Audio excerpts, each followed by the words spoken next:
Good morning, Year 6. Miss Gray here for your final writing session of the week.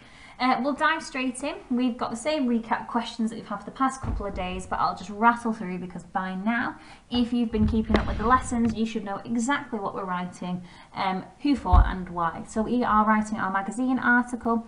We're writing our final paragraph today. It's all about the polar creature that we designed last week. We're writing it for readers of National Geographic magazine, and we are writing to both inform them and entertain them, and with the creature's discovery. So let's dive straight in. Today we're going to write the final paragraph of our article, as well as filling in that fact file box and drawing and labelling our diagram. I've popped up a picture of the word bank as well, just to remind you it's still up on Portfolio. Please do dig it out, have it next to you. It will help you as we carry on with our writing. So we're going to do exactly what we've done the past couple of days with this Year 6. We're going to have a read through of the example together. Hopefully you can see it's quite a nice short paragraph today. It's not going to take us too long. We'll look at some of the key features that have been used. We'll build our success criteria, and then I will hand it over to you to give it your best shot. So if you want to pause the video now and have a read through yourself, you're more than welcome to. If you want to listen to me read it, you are also more than welcome to. So these are just a few of the Phelps' wondrous adaptations. It is truly a master of the Arctic wilderness. As additional expeditions are carried out, our knowledge of the Arctic folk will continue to grow.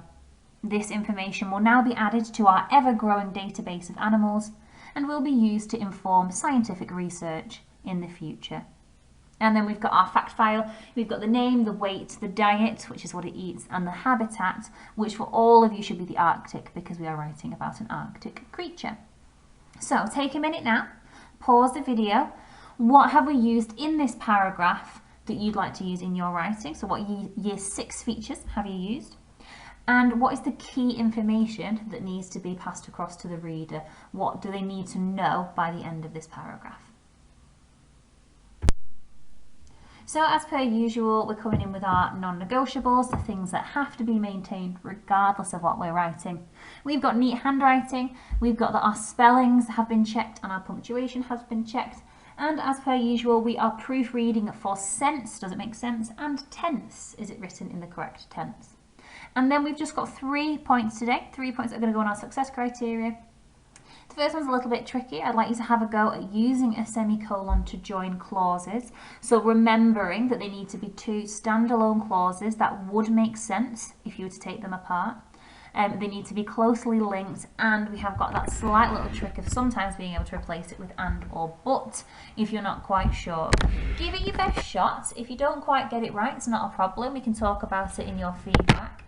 If you're not feeling overly confident about using a semicolon, try and use it with however. So semicolon, however, comma, and then it's much easier to join our sentences together. The second point is going to be to use a subordinate clause to open a sentence, and this is your I saw a wabble. Now don't panic if you can't remember what I saw a wabble is. At the very last slide of this PowerPoint, I've popped it up so you can go back and remind yourself which words are subordinating conjunctions, the ones that introduce a subordinate clause. And then we're going to explain what's going to happen now that you've discovered the creature. It's nice and simple. So let's have a look at where we've used that in our writing.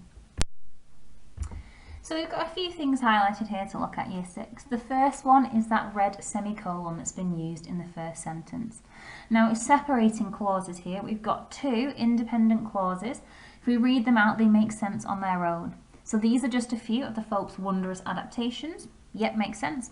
And it is truly a master of the Arctic wilderness. Again, makes sense on its own. But because they are very closely linked, they're referring to similar things, we can join them with a semicolon and bring them closer together. Give this a go, but if you're not feeling confident, remember that we can also use semicolon however or semicolon therefore if you want to get it into your writing, but in a slightly more controlled way. Just remember that if you're going to use however or therefore, pop a comma after you've written the word. We've then got highlighted in blue, as additional expeditions are carried out, and here we've got the sentence opener that is a subordinate clause. We've got as being used as a subordinating conjunction, And this is your I saw a wabub. Now don't panic if you cannot remember what words go into your I saw a wabub. It's on the next slide, and before I finish the video I'll make sure that I click onto that so you can have a look. So this is just a way to change your sentence openers. Give it a go. Can you use one of your subordinated conjunctions to start a sentence? And the final thing I've added there in green is just the idea that the information that I've discovered will now be added to a growing database of animals. It's entirely up to you what you want to tell your reader is going to happen now that you've discovered your creature. You might want to say that it's going to be tracked across the year to see where it travels. You might want to say that it's going to be tagged so you can look at its hunting patterns. I probably wouldn't say that it's going to be hunted so that you can go and look at it insides and all sorts. I don't think that would go down very well with the readers of National Geographic, but as a scientist it's up to you what you want to do with the information, so make sure you include that in this final paragraph here. Once you've got those three things ticked off, the last jobs to get done are to complete your fact box, which you've got the example of at the side there, and to draw your diagram and label it for the creature that you have been talking about this week. That will bring your writing to a close. What I'd like you to spend the rest of the session doing, if you've got time, is to proofread it back. And we're proofreading first of all for accuracy. Have you got everything used properly? Are your spellings and punctuation and tense accurate? And once you're sure that you've not made any errors, then we've got an opportunity to see if we can improve our writing. So choosing a sentence or two that maybe don't quite have the same effect as some of the ones in the Waggle, and have a go just on a new piece of paper at seeing if you can up level and boost them. Maybe using a subordinate clause or a relative clause. You could add some extra information using parenthesis. You could try using some Year 6 punctuation. It's entirely up to you. So, first job is to get this paragraph written, to get your fact file written, and to draw your diagram. And your extension, if you have time, Year 6, is to do your proofreading and your editing and up-leveling. I'm just going to click onto the next slide just to give you a recap of your I saw a wabble. Feel free to pause your video now if you're confident with your I saw a wabble and use this to help you with your writing. And remember to get your word bank out in front of you as well. When you send this through to Mr. Pugh and Miss Alexander, I would suggest you send a close-up shot of the paragraph, but also please send them a full page shot so I can see how beautiful your writing looks in its entirety.